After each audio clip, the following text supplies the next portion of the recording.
Late one stormy night, Thomas found himself alone in the old family house he had inherited. The house, an ancient Victorian mansion, was filled with creaky floorboards, dusty furniture, and an unsettling silence that seemed to echo through its dark halls. He had heard rumors about the house being haunted, but he never believed in such things.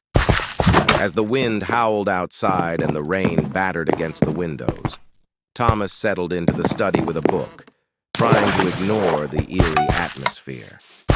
Suddenly, a cold draft blew through the room, causing the candles to flicker. He shivered, glancing around nervously. He heard faint whispers, barely audible, drifting through the air. "It's just the wind," he reassured himself, though his heart began to race.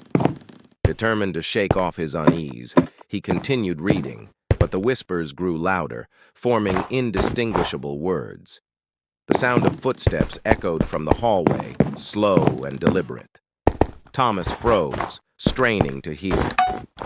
The footsteps stopped just outside the study door. Gathering his courage, he stood up and walked to the door, opening it quickly. The hallway was empty, but the air was icy cold. Suddenly, a faint, ghostly figure appeared at the end of the hall. A woman in a white dress, her face obscured by shadows, stood silently. Thomas felt a chill run down his spine as the figure slowly started moving toward him.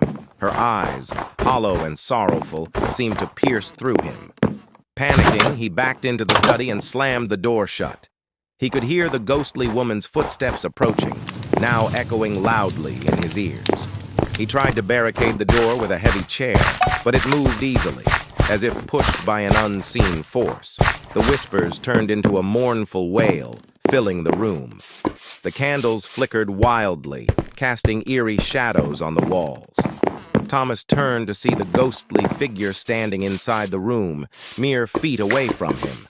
Paralyzed with fear, he watched as she raised a translucent hand and pointed at him.